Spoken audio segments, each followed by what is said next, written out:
The Herd, wherever you may be, however you may be listening, live in Los Angeles, iHeartRadio, Fox Sports Radio, and FS1. Major announcement on our show in 1 hour from now.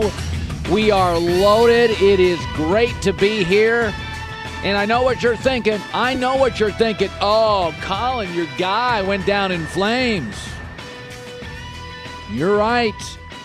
And I could not be happier. Want to know who I was texting last night? Maverick Carter, LeBron's best friend. I had my phone. I was like, dude, do you need me to bring the flatbed truck? I got boxes. Does LeBron need help moving? I'm very, very excited. Los Angeles has a lot of houses for sale. Where's he going? I can help. I'll change his address for the post office. This is a great day to be LeBron James, because it's a great day when anybody listening to my show has a chance to join really talented people, create a new company. I came over here. It's a lot of fun. It's a lot of fun chasing when you know you have a chance eventually to win. Okay?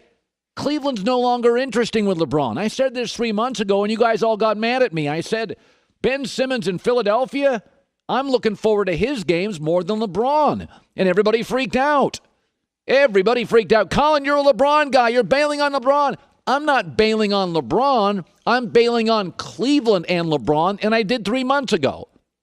First of all, 2 things about me, and you know this. I get bored quickly. It's why I've moved cross-country 4 times. I want a new city. I want a new challenge. I want a new opportunity. I want a new story. The second thing is I don't believe in settling for life.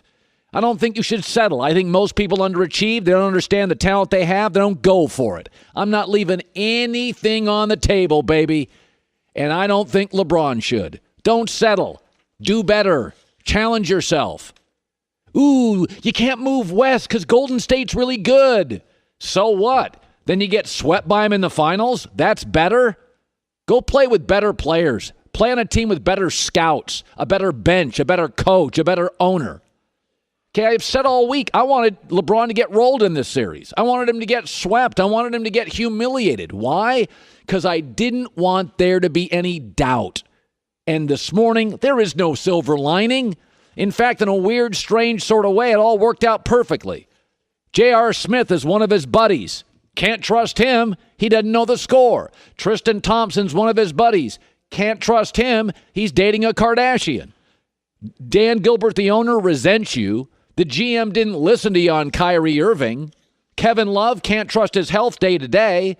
And the Cavs roster, there's no silver lining here. It is overpaid, unmovable, untradeable contracts for the next 2 years.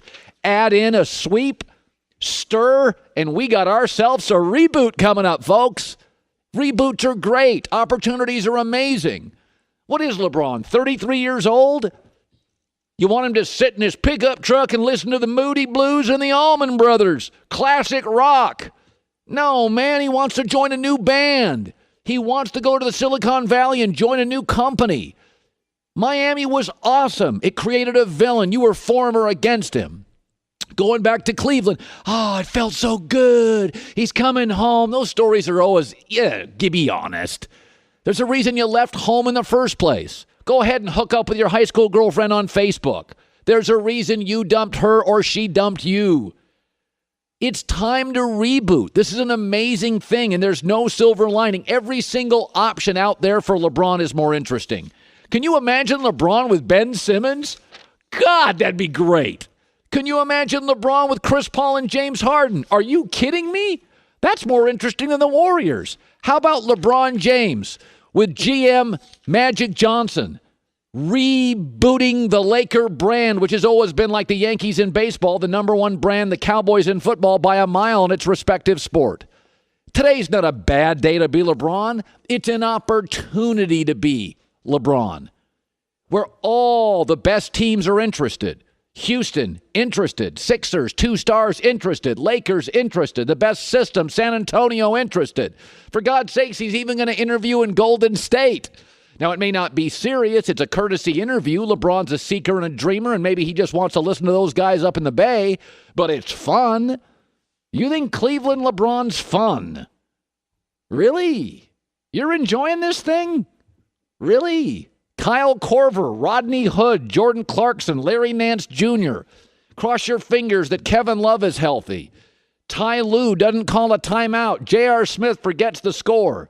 Really? This fascinates you? I get bored, and I don't believe in settling. Today is a great day to be LeBron. Let me segue into this. LeBron, after the game last night, had an interesting comment, and I think he's right in what he's about to say. So I want to play the tape after LeBron went down 3-0 against this current dynasty in the NBA, the Golden State Warriors. The margin of error is very low. I mean, you can't, it's almost like, playing the Patriots. You just can't have mistakes. They're not going to beat themselves, So, when you're able to either force a miscue on them, you have to be able to capitalize, and then you have to be so in tune and razor sharp and focus every single possession. You can't have miscommunication. You can't have laws. You can't have my faults or my bads and things like that because they're going to make you pay. Yes, the Warriors are a lot like New England. And do you know why New England's good? It's not just Tom Brady. They've got a great owner. They have a great coach. And they fortify Tom every year with really good players. Do you know why Golden State's good? Steph Curry wasn't a number one pick. Either was Clay. Draymond Green was in the second round. Support matters. It matters at your job, and it matters for mine. LeBron James, to a large degree, reminds me of Aaron Rodgers. He really does. Aaron Rodgers is more talented than Tom Brady. Aaron Rodgers is more talented than Joe Montana. But Joe Montana had a world-class owner in Eddie DeBartolo, and maybe the best coach ever in Bill Walsh. Tom Brady has a world-class owner in Bob Kraft. Even among other billionaires, he talks, they listen. And the best coach perhaps ever, like Montana, Bill Belichick with Brady. People forget this with Michael Jordan. Michael Jordan had a lot of help. I don't know if you heard about this story, but on draft night, the Bulls traded for Scottie Pippen. He was good. Ever see him play? Michael was 1-9 in the playoffs before Scottie arrived. On draft night, they engineered a trade for Scottie Pippen out of a small school in Arkansas. They also drafted Horace Grant, an all-star with a 10th pick. Don't know if you heard. He was good too. Then they found Tony Kukoc in the second round. For quite a while in the league, he was arguably the best European. They gave a young man named Phil Jackson the coaching job. Sounds like a no-brainer, right? Except one problem. At the time, Phil Jackson had never been a head coach. Ron Harper, all-star, added him too. Free agent, wooed Dennis Rodman. Michael had a lot of help. Before Phil and Scottie, Rodman, Kukoc, Horace Grant, he was 1-9 in the playoffs. Aaron Rodgers is more talented than Tom Brady and Joe Montana. He's been underserved by the Packers. LeBron is underserved. Think I'm wrong? LeBron entered the league in 2004. Here are their first-round gems. Luke Jackson, J.J. Hickson, Deion Waiters, Anthony Bennett, Colin Tristan Thompson. He wasn't even the best Thompson drafted in the first round. Klay Thompson was. Kawhi Leonard went after him. So did Jimmy Butler. I have every pick since 2004 for the Cavs. 13, 14, 15, 9 are abject busts. Kyrie Irving was stupendous, right? And they traded him for nothing. Support matters at your job. It matters at mine. Tom Brady and Joe Montana are the GOATs. And they never, ever, ever had the arm of Elway, ever. The feet of Russell Wilson. They don't have, I don't think, the brain of Peyton Manning. And they don't have the overall talent of Aaron Rodgers. But ownership, coach, GM, offensive line. Do you remember a bad Tom Brady O-line? You don't, because he's never had one. Aaron Rodgers has had many. Do you remember all the bad Joe Montana defenses? Yeah, he didn't really have them. The bottom line is support matters. We continue to forget. LeBron hasn't had much. That's why he'll leave again. First to Miami, now to, who knows, maybe Philadelphia or Houston. He has to leave. to finally play with guys at his level. 45 minutes from now, a major announcement on the show. Joy Taylor comes over from Undisputed. Good to have you on today. So, I mean, you've lived this LeBron thing. Mm-hmm. You were in Miami for a long time before you came to FS1.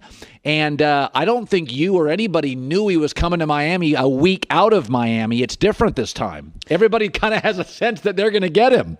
Yeah, if there's a few more players in the circle this time around. And I don't think anyone has a really good feel because each place that he would go, there would have to be a lot of moving parts in order to fit him. Yes. And so there's no real clear answer. And then each place has, legacy repercussions too. Do you go to Philadelphia and have to deal with more of the East, and that yeah. It's a very complex. There is no perfect spot for LeBron. And by the way, the teams have to deal with stuff. Philadelphia's got to figure out, oh God, does he play with Ben Simmons? Lakers have to figure out, okay, we'll have Paul George, LeBron, Kyle Kuzma, Brandon Ingram. They all kind of play the same position. Right. Houston's like, okay, we'll have no money and no bench. So everybody's got issues to deal with.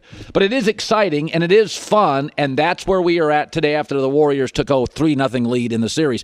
For the record, I got to remind you of something. What I'm going to tell you next is it's hard to believe. It will be. You'll literally be like, oh, okay, mind blown when I tell you that coming up. Plus, 1 hour from now, winners and losers from this NBA Finals. I think you'll be surprised how many winners there are that aren't just Warriors.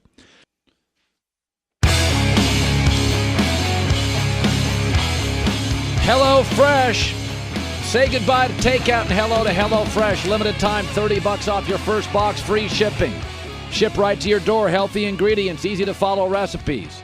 HelloFresh.com/Colin. It is great to have you in. Kevin Durant was terrific last night. I think he had his best game. I mean, I haven't watched every current Kevin Durant game. I think it was probably the best playoff game I've ever seen him have. Best finals game. Very, very happy for him. LeBron James said after, listen, man, he's one of the best players in the world. His size, his ability to put the ball on the floor. Kevin Durant's a great player. Most of us consider him the second best player in the world. Now everybody this morning is going, oh, my God, Kevin Durant. Oh, my God, Kevin. He went 43, 13, and 7. And he was terrific. He was terrific. LeBron's had 6 games just this playoff season of more than 43 points. 43, 13, and 7. You know what you call that for LeBron? Tuesday. The fact that people are going bonkers over Kevin Durant shows you the gap in LeBron and Durant. LeBron had 33, 10, and 11 last night. Most of you were tweeting me, LeBron was off last night. LeBron doesn't have games like the one Steph Curry had last night. I mean, LeBron's quit game, Dan Gilbert called it his quit game in Boston. Remember that one against the Celtics? The quit game. Yeah, like 26, 11, and 9. That was LeBron's quit game, and he was also the best defensive player on the floor.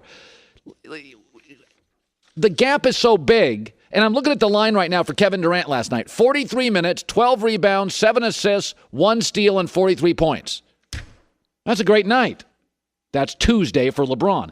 The NHL does it right. The NHL does not give a Stanley Cup Final MVP. That's not what hockey does. Hockey does it right. Hockey gives what they call a Conn Smythe Award. That means from the first playoff game to the last Stanley Cup game, they give the MVP of the playoffs. They consider the playoffs one great testament to their sport. The best teams, the best coaches, the best lines, the best goaltenders. That month and a half, who is the MVP? Hockey calls it the Conn Smythe Award. If you put LeBron and Durant up, LeBron and Durant in this postseason, LeBron's got 150 more points, double the assists, 40 more rebounds, double the steals in one more game. Ain't close. Don't freak out. Durant was terrific. That's because he is terrific. He is absolutely fantastic, but he's not an alpha. He's not a dog. He swims in and out of greatness. Sometimes he disappears in the fourth, and we don't call him on it. And that is a testament to LeBron. If you add up all these playoffs, and it should be noted, Durant's playing with better players. He should get more shots. He should have elevated efficiency, but he doesn't. If you look at the field goal percentage with LeBron and Kevin Durant in these playoffs, LeBron shooting a much higher field goal percentage as well. knowing that everybody doubles and traps LeBron. You can't with Durant because Steph and Clay will burn you. So, it's not close. Just put that on the screen again in the playoffs with one more game. The numbers are staggeringly in LeBron's favor. Last night, 43-13-7 is just Tuesday for LeBron. We're calling it Durant's best game ever. That illustrates the gap between 1 and 2. Here's Joy Taylor with the news. No. Turn on the news. This is the Herd Line News. So we have some breaking news, Colin. Brian Colangelo and the Sixers have parted ways. He was the general manager, and as we know... It's official. It's official. I think it's the right thing to do. Yes. It was reported he was operating several burner Twitter accounts to criticize players on social media while also revealing team strategies and, of course, complimenting himself. And after an investigation, a law firm in Philly that Philly hired actually connected the burner accounts to Brian Colangelo's wife, Barbara, and that in an interview, she admitted that she established and operated the accounts. Okay, so here's the thing. Where do you fall on that? I mean, I just think it's silly. Like, I get it, and we've seen this before where, you have athletes' wives or family members, try and go overboard, not necessarily burner accounts, but just speaking on their behalf and trying to, defend your husband or defend your family member. And I get it, but you can't do this. You just have to separate yourself from it emotionally. You're going to get criticized. It's just what it is. It's sports. Yeah, I mean, do you believe that Brian Colangelo had no awareness that his wife was doing this? What is your belief, Joy? Of course he knew. Okay, so that's my belief. Yeah. Obviously, if she's that supportive of him, she obviously cares deeply about him. Sure. If you care deeply about somebody, you would not hold that kind of secret. If my wife had a burner account, Skip Bayless is no good. Jason Whitlock, he is no good. Signed Colin's wife. I think at some point I'd have a sense about it. You know what I'm saying? Like if my wife was attacking people at my work. Even if he didn't know, he's unfortunately still responsible for it because the information that she was putting out is stuff that's not supposed to be revealed. It's private medical information. So that's a big part of it right there. But this is interesting though now because this did seem to have implications on whether LeBron was going to go to Philadelphia or not. David Griffin. I think this is why you have to move him. I think you have to clean this stuff up. Recruiting season started last night at about 9 Pacific. It started. It sure did. You got to have a clean slate. You can have a GM out there with burner accounts. LeBron, as of 9 o'clock, he's driving home our time thinking, all right, I got about 6 teams. Oh, I think it started when Kevin Durant hit that dagger, actually.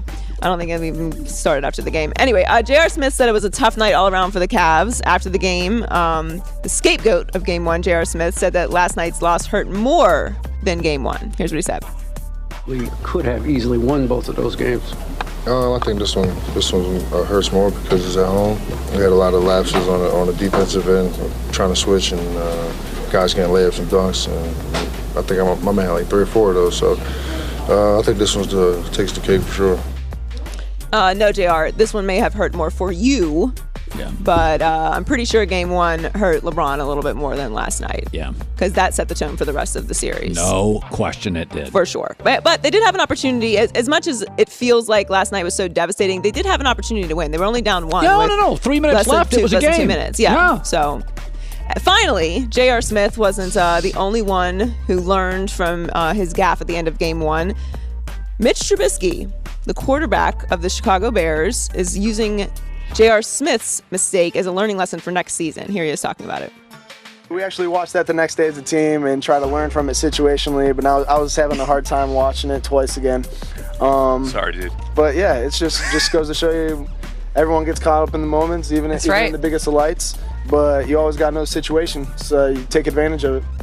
That's smart to learn from one of the biggest blunders in sports history. I will say, though, this blunder feels different than, say, Chris Webber or some of the other ones, because you really feel bad for LeBron. You don't necessarily feel bad for J.R. Smith. At least I don't, because that's J.R. Smith's brand. Like, that's what he does. What did you expect? J.R.'s going to J.R. It's funny. His brand was always flaky but kind of likable. Now it's flaky and not so likable. Well, you have to know the score of the game. Yeah, that's a big deal. Kind of. I got to kind of know when I have to hit commercial. I should have some semblance, some understanding of when, oh, God, I got to hit a commercial now. You know, it's just a minimum level of responsibility for making, 14, 16 million a year? Good call. Joy Taylor with the news. Well, that's the news. And thanks for stopping by. The Herd Lie News. He was always one of my favorite guys. Played in the NBA for 13 years, 11 times. 11 of 13, he was an all-star. A couple of rings. He will be a Hall of Famer, and I imagine a first-ballot Hall of Famer. One of the most intuitive, gracious, smartest players. One of the most well-liked guys. I've always told my staff I'd love to have him on the show, and it is now our pleasure to introduce him. Chris Bosh in the house today. Texas Player of the Year, went to Georgia Tech, was a College Player of the Year. Then he goes to Toronto, and he's Canada's best player. And then he's our guy, and now he's retired and living in a nice town. And I'm not going to. Not retired. You're not retired? No, not yet. Okay, not yet. Yeah, not yet. But you have a good life. You could, you know. I could. You've done well. I could, yeah. I want to talk about a dynasty because you were part of one. And, you know, we watch it and we think, man, it's easy. Chris Bosh is on that first-class flight, and he's getting that roast beef sandwich flying, and they're winning all their games. Everybody loves Chris Bosh, got beautiful kids, beautiful wife. But it's hard, and the media quadruples, and you're playing another 20 games, and you're the target of the league. I want you, Chris, to take us back to the middle, not the end, not the beginning, the middle. You just won a title. You've won your second. And the world thinks it's all roses. Were you starting to sense some fatigue physically or emotionally? No. Right after, no. I think you sense the fatigue when you come in the next season. So emotionally, obviously everybody kind of can agree with me that Spurs series that we had to win that championship was emotionally draining for everybody, for family, fans. For fans. You know what I mean? It was just like, you know, there was a certain sense of relief when it was over because it was such a tense moment. But I think after that, you know, anybody that's been to the finals, that turnaround is quick. And you know, when we were back in the gym the next time, it's just like, damn, And by the way, remember, you'd won back-to-back titles. Yeah. So now you come back, and it's interesting because Golden State's going to go through the same thing. Yeah. You cannot. The titles are all that's accepted. So you show up to camp, Chris. Yeah. You're not only a favorite in Miami, which can be a little bit of a front-runner town. Yeah. Second place just won't do. It doesn't do in the way we were built. It was to win championships, and that's kind of what it was. And even we're fighting the ghosts of the Bulls and the Lakers too. It's now we're in a three-peat conversation, and now we have to overcome that as something else that we have to attain. So even within that, the narrative at the time was, 2 in a row is cool, you can't do 3. You know, and that's sports. That's how it always goes, and that's what you're up against. So there's no victory lap. You know, there's no time. I remember we were on vacation, and I was working out with my family. You know, I just had my daughter, and we go overseas, we're hanging out, but I'm like, okay, Daddy needs to go hit the gym for just 30 minutes today. I got to keep in shape, and mentally it can drain you. But that's why it's so hard to do year in and year out. Are you surprised that LeBron now is in his 8th straight finals? Forget physically, the emotional burden of being. It's crazy. I don't get it. I mean, I don't get it, but I think that's a tribute to how hard he works on his body. I've worked out with him many times before, and I mean, it's a daily routine every day. He wants to get as much out of his body as he can, and to be able for your numbers to go like this as the finals go, I think it's kind of heartbreaking not being able to be competitive, but to see his production continue to go. That's very amazing to watch. You know, basketball's different. Baseball's not about stars. It's about bullpens. It's about managers. Football's about the shield, and the offensive line, to me, is more important often sometimes than the quarterback. NBA's one of the reasons I've loved NBA for 4 decades. It's about stars. It's about players, not about GMs. I couldn't name half the GMs in this league. Right. But I will say that. The downside to being a star-driven league is you get the heat on social media. If you don't win, Bosh is a bum, D-Wade's old, LeBron's overrated. How much of that, when you're in the middle of a dynasty, are you hearing? How much can you – LeBron says, I go dark 30. Yeah. You can't, Chris, can you? No, it's impossible. And even then, you know what's out there. That was one of the biggest challenges for me. I kind of expected everything to be rosy. And that was me being naive coming from where I was coming from. Because the thing about it, you had gone to Georgia Tech. Good program, not Duke. Yeah. You'd gone to Toronto, up in Canada. Right. So Miami to you was like, oh, Chris Bosh is a household name now. Yeah, well, it goes from that. And then me coming from those programs, and they're not big programs, nobody hates those programs, right? Nobody hates those programs. So it's like I came in thinking, oh, everybody's going to love it.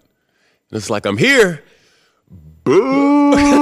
And then it getting personal and everything. I mean, it's things you have to beat. That's tough. Yeah, that's the arena, and that's what makes it great. It's very tough, but I learned how to really control myself, control my emotions, and just play basketball, work on the game. And at the end of the day, we get to do what we love and compete, and that's what it's about. I didn't let those things, I wasn't going to say, hey, this is going to beat me and take me out. I'm going to rise to the occasion. Chris Bosh, 13 years, 11-time All-Star, multiple rings. He will be a Hall of Famer. Listen, the great duality of life. Even on the best day, there's downsides and there's a silver lining in the worst of days, right? So the downside to playing with LeBron for Kevin Love and you, because you're both Hall of Fame players, you're very similar. You're different players, but you're very similar. You're 6'11" guys that can hit a jumper, run the floor, super high IQ guys. That you do get marginalized by LeBron. Your entire life, you were the guy. Then you go to Miami and you get reduced to a perimeter player. Yeah. A hell of a good one. But when you're with LeBron, I understand this. Kyrie's like, man, I'm a point guard. I want the ball. Yeah. Tell me, LeBron does create a little bit, and I love him. Mm-hmm. And this isn't, I would tell Maverick Carter and LeBron this. Playing with LeBron's not easy, right? So wherever he goes, it ain't all roses. Not all the time, but I think once you figure that out, things get better. It is not easy changing your game. I mean, you're not going to go to him and say, hey, I know you're averaging 40, 10, and 10. I need you to change it a little bit, right? So as a player, I mean, just quite frankly, I remember just feeling, watching him, and Dwayne too, these were things that I could not do. He can do things and transcend to levels I can't. But with that said, I think there's always room for conversation. You always want to be able to come to your best player and say, hey, man, I need the ball here. I need you to help me out. And we had many conversations like that so we could become better. Hey, look for me right here. Let's run the pick and roll this way. And I think it's a little different now because the league has changed a lot and the switching everything and perimeter, more threes and twos is kind of taking the league by storm a little bit. Yeah. I think, Golden State has everybody fooled because they hit all these crazy threes, but they get layups, man. They get a lot of – they're a paint team. Let's not kid ourselves. In the last 2 games in this series, they got about 15 freebies. Yeah, it's just, and they play the game so effortless and they move the ball and everything. So, it's kind of the dynamic of the league has changed a lot, and there's a lot of ISOs. But in that, I think there's still a way – for anybody that plays with LeBron to kind of change up things a little bit and do things to help you out a lot. Chris Bosh is joining us, an 11-time All-Star, 13 years in the league. You know the way the world works. You're a thoughtful guy. Philadelphia's young, 2 young stars. Dario Saric, Covington also good. Lakers don't have a star, but they got Magic and the brand, and Paul George wants to come. Yeah. Houston's got veterans, but Chris Paul wants a max. You couldn't have much of a bench. Chris Paul's also had fewer games for years. Yeah. If you had to guess, San Antonio, Pop, Kawhi, the system, where would you guess LeBron goes? I would guess that he goes to Houston. Why? And because it's like the next Avengers movie. Just Golden State with like 100 superheroes, and then Houston with 100 superheroes, and they fight. Infinity War, yes. Yeah, you know what I mean? That's just what it's coming down to. I mean, look, just like you say, the star power of the league, what's happened now is that the stars are figuring out their power. And, you've got the biggest free agent. I mean, he'll be the biggest free agent ever in history. Oh, good God. How many times he hit it, but I think with the dynamic that Houston has, you can argue that they could have taken Golden State down this year. But I think it's going to be one of those things, kind of like what Golden State did. I mean, KD went there, and they teamed up, and, I mean, it's like, okay, beat this. And now I think it's on another organization to kind of give that same narrative. How long do you think Golden State lasts? My theory has always been dynasties don't last as long as you think. They're broken up by two things: injuries or egos. Teams, generally superstar teams, have older players. Kids don't win in this league. Right. How long is Golden State this Golden State? That's a very good question, man. I mean, even if they were to lose, like let's say next year, I don't mean to skip too fast, but if they lose next year, they're still going to be kind of right there, every year.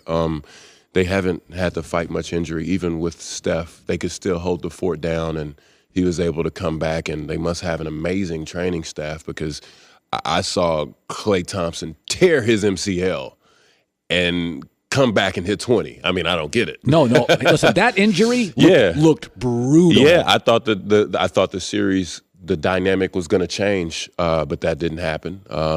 He's healthy and still kicking butt. So, I don't know, man. I mean, it just depends.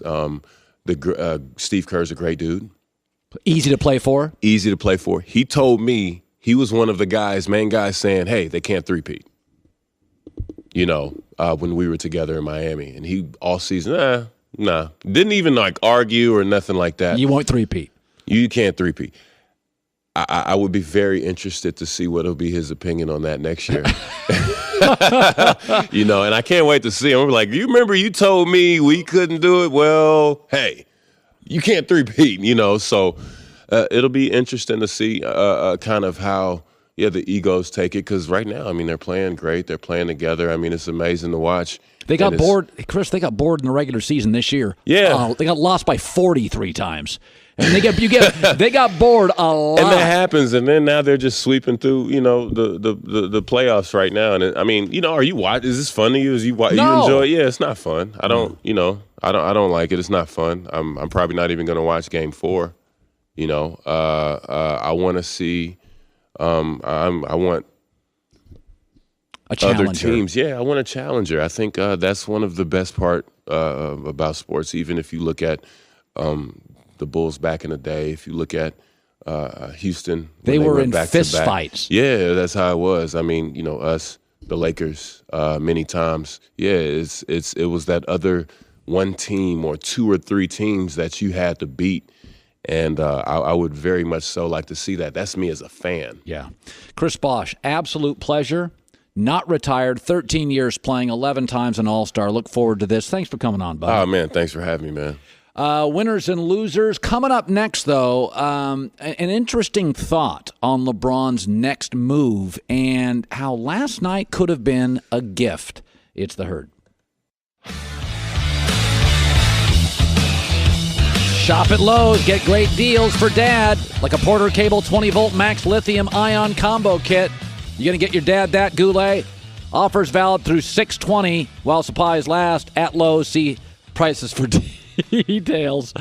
Oh, something made me laugh. Okay, welcome back. Joy Taylor's joining me. I understand sports is really emotional, and because it's emotional, we live in the moment. It's like riding a roller coaster. Like it's hard to be solid and firm and emotionally disciplined when something great happens. You get married, you're on a roller coaster, you win the lottery. Sports does that to us.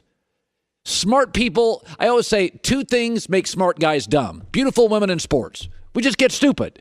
And let me tell you something about sports. I get nuts sometimes too. But everybody today is like, bad for LeBron. Man, this is terrible. Let's go 12 months from today. These are going to happen. So today is June 7? Let's go to April 7. About a week to go in the NBA's regular season, a third of the team's tanking, a third of the team's resting starters, a third of the team's marginally competing for a slightly better seed in the playoffs. But the regular season will mostly be done. Here's what will be happening. The Cavs will be awful. They will not be a playoff team. They will potentially be the worst team in the league. How do I know that? Look at the contracts. Look at the players. Starting lineup of Kyle Korver, J.R. Smith, Kevin Love if he's healthy, Tristan Thompson, unskilled. You tell me, Jordan Clarkson, Larry Nance, George Hill. By the way, Vegas had them at 30-1, winning a championship with LeBron. I looked this morning, Vegas has them at 500-1 if LeBron's not there. 1 year from now, that will be a win for LeBron. We will be asking, how in the hell did that guy get that team to the finals? That's what we'll be saying about Cleveland in 1 year, because you can't trade those pieces. You can't move those contracts. 500-1. You'll be Phoenix with worse weather. You'll be Orlando with fewer sunny days and no theme park. You'll be awful, and we'll be saying in 1 year, good Lord, how did LeBron get that team to the finals? Win for LeBron. Here's the second win for LeBron. LeBron will probably be in a place, let's say Los Angeles, with Paul George and LeBron and Lonzo and Kyle Kuzma and Brandon Ingram. Colin, they'll be no good. Are you high? They won 35 games last year without Paul George and LeBron. And Lonzo and Brandon Ingram missed 53 games combined in the West. They were pretty good this year in the West. And Lonzo was always hurt and a rookie. Lonzo won't be a rookie. Brandon Ingram was really hurt often. Chances are he won't be. Kyle Kuzma will be in his second year. Paul George won't be playing with Westbrook. He'll be playing with a very unselfish LeBron. There'll be a 50-win team. And the biggest brand in the sport will be relevant. That will be a win for LeBron. And you know what else will be? Golden State will probably make the finals and roll Kyrie Irving. He'll roll into the finals and get rolled without LeBron. And people will say, yeah, Kyrie in the finals without LeBron ain't the same guy, not hitting any winning shots. Take a deep breath.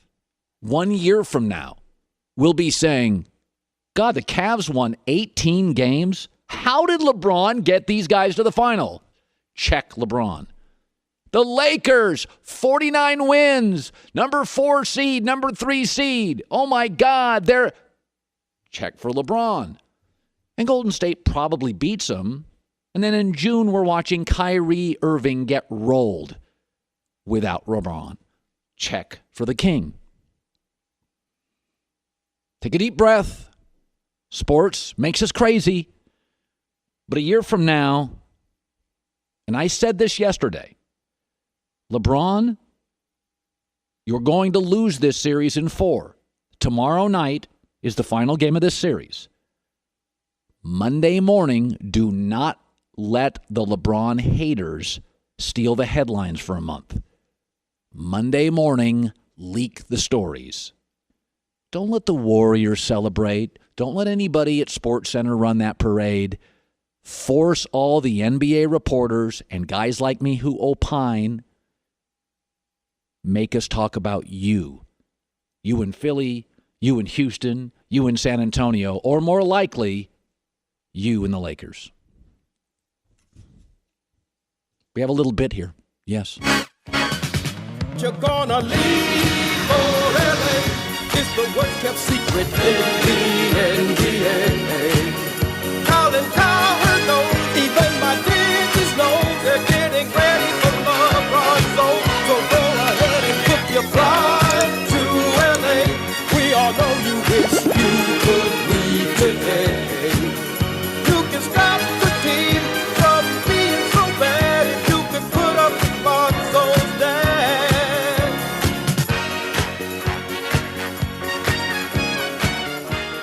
That's my guess. Top of the hour, a major announcement. Chris Broussard is joining us, too. Also today, we will announce the pairings at the U.S. Open in the final hour of our show. Who is Tiger Woods playing with? Jordan Spieth, Dustin Johnson, Phil Mickelson. We will announce the pairings. For the record, we just had Chris Bosh on. Of course, Joy Taylor used to work in Miami. I have always thought of him as one of the more thoughtful NBA players. Good dude. Was he liked in Miami? Very much. Very much liked. Just a really, really good dude. It was 4 years. The first year, Bosh, Wade, and LeBron. And I thought it was interesting how he talked about he'd never been hated before. They lost to Dallas, then they won 2, then they lost, and they broke up. But let's go back to that second one they won that they almost lost. This is, to me, the most memorable moment in LeBron's career in a final. Here it is, Bosh, a part of it. James catches, puts up a 3. Won't go. Rebound, Bosh. Back out to Allen. His three-pointer. Bang! Tie game with 5 seconds remaining. That is one of those I remember where I was sitting on a gray couch in West Hartford, Connecticut, watching that about 11 o'clock at night. And they went on to win that game and then win Game 7. And it was LeBron's first 2 championships, 2 out of 3. You know who else is very well liked in Miami? Who? Ray Allen. Yeah, I bet. Yes. Major announcement in hour 2 of the show, and we'll look back. Winners and losers from these finals. I think you'll be surprised who we choose for each. That's next in the herd. This is the herd. Wherever you may be, however you may be listening, live in Los Angeles, iHeartRadio, Fox Sports Radio, FS1, Chris Broussard. In about 5 minutes, major announcement on our show. You know, for the last month, I've been sort of winging it solo. I did not have a co-pilot. This plane is better with a co-pilot. Less of me is always better. And it is with great happiness that I announce that Joy Taylor is now full-time on our show, flying alongside me. I had no idea a month ago that Joy Taylor would be an option to be a full-time member on this show. When it was suggested to me that Joy Taylor was indeed a potential co-host on this show, I was like, okay, I've made my decision. Thank you. I am known you for a while. You know how much I like you and think of your work, and you know sports, and you've played sports, and you love sports, and you work your tail off, and you're just fun to hang out with. Our staff is totally fired up. This is a great day for our show, and I hope you feel as much happiness as we do, because we just love having you. Thank you very much, Colin. I'm really, really excited to fly alongside you. It's been a great journey here at FS1, being with Skip and Shannon on Undisputed every day. And obviously, we have a few minutes to chat with each other between Undisputed and the herd. So, we've worked together a lot when I first got here, and I'm excited. It's a new opportunity, and I'm thrilled. I'm really happy. Well, we love having you. By the way, as a pilot, I do not show up with a hangover. But that doesn't mean I'm always easy to work with as a pilot. Sometimes I just head right into turbulence. So be ready to take control of the plane from time to time, because I'll go right into a lightning storm occasionally. I am prepared. I've had a lot of good training. That's right. You work with Shannon and Skip. You've hit turbulence. I am well seasoned. So thank you so much for the opportunity. I'm excited to get started, and we'll start on the 18th. And let's take that gigantic picture of me. Let's just get that down. There's no winners with that picture. Okay, let me say this. It's great to have you. Congrats again to Joy Taylor and our show and our staff, and everybody's really happy. Chris Broussard in a couple of minutes. Let me say this. I'm reading a story this morning. Report LeBron James will meet with the Warriors in free agency. Everybody's freaking out. Nick Wright was on our show yesterday. He didn't like when Durant went to the Warriors. He doesn't like this. Here was Nick Wright yesterday. Because of the decision Durant made, here's who could credibly be considered a title favorite: Golden State. Here's the only other 2 teams that had any shot in hell: wherever LeBron's playing, and maybe Houston if everything fell right, and everything was falling right until Chris Paul got hurt. It wasn't good for basketball. It wasn't good for the NBA. I would challenge you to this. All the people that said, Kevin Durant's allowed to move to the Bay, I moved to LA from Bristol, Connecticut. All these people that say, oh, it's fine because it's just like our job. You cool with LeBron doing it? You keep hammering the 3 and 6, Colin. You cool with LeBron doing it? Yeah, I am. I'm not saying it's the best for the league, but I don't do fear-based arguments. I don't believe in them. By the way, people in Philadelphia would celebrate LeBron joining their 2 stars. But joining 3 in San Francisco, that is outrageous. Everybody would love this if he joined your team. I don't see Ohio State Buckeye fans in the Big Ten after they knock another top 2 recruiting class in the country out of the park, showing great concern for the gap between the Buckeyes and the Boilermakers of Purdue. I don't see Duke and Kentucky fans outraged that they land 5 of the top 6 high school players. They don't worry much about how Boston College will compete or Vanderbilt in hoops. People that work for Netflix and Amazon and Starbucks and Facebook, Google and Apple, you're okay with that kind of dominance, right? I am. Now, salary caps were created so you can't stockpile, but I've never heard a Yankee fan complain when they dominate the off-season hot stove league. The truth is, we all love to be part of that avalanche rolling over teams. But we don't like the idea of it rolling over us. Now, I don't think Kevin Durant to the Warriors and LeBron to the Warriors, or, first of all, when Kevin Durant came to the Warriors, you people freaked out. Kevin Durant didn't have a title. By the way, Golden State, you could argue, if Kevin Love and Kyrie didn't get hurt, they wouldn't have had a title. This would feel like too much because now you got multiple rock stars. But just take a deep breath. When is the last time Duke basketball, Kentucky basketball, Kansas basketball, Bama football, Clemson football, USC football, Ohio State football, Yankees, Red Sox, when's the last time you really were deeply concerned about Purdue and the Orlando Magic and the Tampa Bay Rays? Everybody working for Netflix is jumping up and down. We're going to squish those network competitors. Everybody at Amazon, we're going to squish those retail outlets. This bothers you, doesn't it? Left to right TV viewers, Clay and Draymond, Durant, Steph, and LeBron. It bothers you. Just admit, it all starts with fear. That's all that's about. I'm okay with it. Don't think it would be great for the league, but I'd be comfortable with it. And with that, we bring on Chris Broussard. Let's bring him on the show. He's going to push back on that, baby. All right, Broussard, what do you make about that report for the Warriors and LeBron James? First of all, congratulations to you and Joy. Thanks, Chris. This is great. I'm excited for you guys. Joy to the world, actually. It's a perfect song today. Secondly, when you put up that graphic and brought that topic up, I threw up a little in my mouth. I mean, there is no, and I know you want to compare it to our jobs as reporters or journalists or opinionists or Netflix or whatever. Here's the difference. Competition is inherent in sports. That's what sports is about. Competition. You can have one newspaper. I know America's founded on, not having monopolies and, all that. But if you just had one newspaper, one radio station, you still it could be great.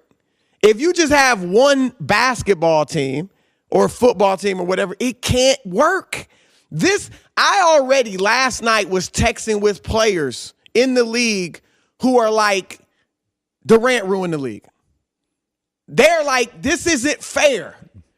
They're going to be 32-6 in the playoffs over the last few years. This is not fair. And some players, they all admit Durant is great and fantastic, Hall of Famer, all that. But some are like, I don't have as much respect for him as you think I should. Let me tell you. Because he took the easy way out. That's how some players are looking at it. You want to know why all those players texting you are rich?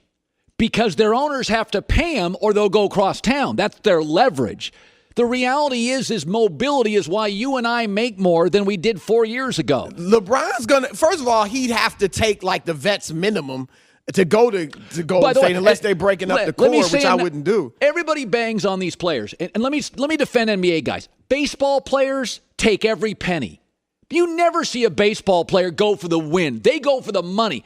NBA guys constantly take less to win. Ray Allen, James Vadier. I'm fine with that. My point, those rings, if LeBron James, the best player in the world, and arguably the best player of all time, went to Golden State, those rings would mean nothing. Nothing. Does Gary Payton, an all-time great, does his ring in Miami, did that change his legacy? No. No, it didn't. Alonzo Mourning's? No. Can't take it from him, though. All rings are not created equal. Most people don't even remember that Gary Payton won a ring. We think of him in Seattle when he was really great, or even L.A. But this, no. Okay. This would not be a good look. Okay, let me talk about. It'd be terrible for the league, and I don't think it'd be a good look for LeBron. How about, Can I say one more thing? Yeah, please one do. More thing. If I'm LeBron James and the Warriors reach out and say, we want to meet with you, I'd take the meeting. I'd hear him out. Oh, I always believe in that, yeah. If I'm LeBron James, I would not initiate the meeting. Okay. I think that's a bad look. And if I'm Golden State, I'm saying, I don't even want to meet with you. I'm putting it in his head for wherever he goes next year. Now, look, we pounding on you. We don't need you. We got what we have right now, and nobody's taking it. Put it in his head. We don't need you. Don't let him start thinking, oh, we got this much respect. We want you to come.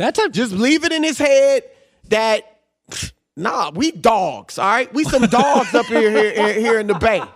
We don't need you. I really like that take. That's what I think they should do. I like this new Chris Broussard, this aggressive dog, Chris Broussard, because I think that's actually a brilliant take. I do have a feeling on where LeBron should go. Okay, tell me. And it's changed. Oh, what do you mean changed? I've always said, well, the last month I've been saying Philly. And I'm fine with that. I think there needs to be a sit-down, heart-to-heart talk with LeBron and Ben Simmons and their agent, Rich Paul. For the record, they fired Brian Colangelo. I believe that's because they want to clean the deck. They know LeBron this morning is already thinking about the next chapter. It's interesting because Rich Paul, who's the agent for Ben Simmons and LeBron, he has a very good relationship with Brian Colangelo. Very good.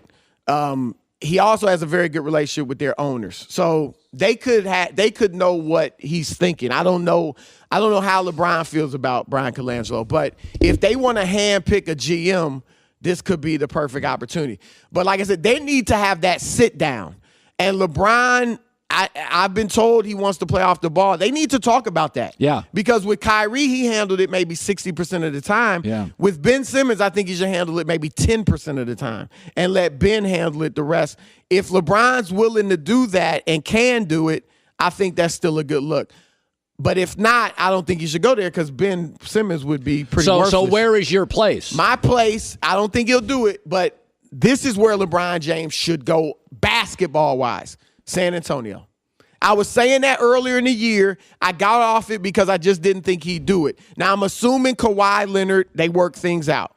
They're going to have a sit down. They're going to work things out, offer him the Supermax, and then LeBron should go to San Antonio because I am guaranteeing, if LeBron James goes to San Antonio and Kawhi Leonard's there, he will at least win one more ring. At least one more Who's ring. their backcourt, though? It doesn't matter. Patty Mills, Danny Green. These are guys that couldn't play anywhere else in the league. And with respect to Danny, because he's become a really good player. But when he was in Cleveland, he wasn't even getting off the bench. So he goes to San Antonio. He's a starter on a championship team. Chris Paul and Harden, Steph and Clay. I got Patty Mills. San Antonio beat Harden 2 years ago, and this year they won 47 games without Kawhi Leonard. I mean, LeBron, LaMarcus, Kawhi, and then you throw in, they got DeJounte Murray, Patty Mills, Gary, whoever. Those sound like a bunch of end tables to me. But that's what they do. Matt Bonner was legit in San Antonio. That's what they do. Nobody disses Matt Bonner on this show as far as I'm concerned. This is the first time all the guys we compare LeBron to, Magic, Jordan, Kobe, Shaq, Duncan, they all had an all-time great coach for significant stretches of their That's fair. career. By the way, all great quarterbacks have had a great coach. It's amazing. You start going through the great quarterbacks, you can't find one without a great coach. There you go. Shula, LeBron Marino. he's had good coaches. Okay. Hasn't had the all-time great. Okay, That's where it should go. let me just throw this out there. And I think I said this. A story broke yesterday. Two things happened yesterday I found suspicious. Adrian Wojnarowski, Woj, comes out with a Lakers story, and I can't figure out what the hell he's trying to say in the Lakers story. It was almost like and I respect him a lot. I don't know your relationship, but we know he breaks a lot of stories. We're good. Yeah, okay. We're good. He comes out with a LeBron needs to talk to Paul George story, and I'm like, okay, what? Somebody'd asked him to write a little story about that, and that's kind of what we do. You attract more sources, more bees with honey than vinegar. So he wrote a story. It didn't really have a conclusion. That came out on the same day that a source said that multiple executives in Los Angeles, not necessarily Laker fans, have said LeBron's coming here. It feels like L.A. is got some pull on him, doesn't it? No, it does feel that way. It does. Degree. I'm not saying it's the best basketball move, Chris, but you're tied into this league. You know all his boys. L.A. feels like it's got some momentum. Well, look, he lives out here, as do a lot of players. They would be very good.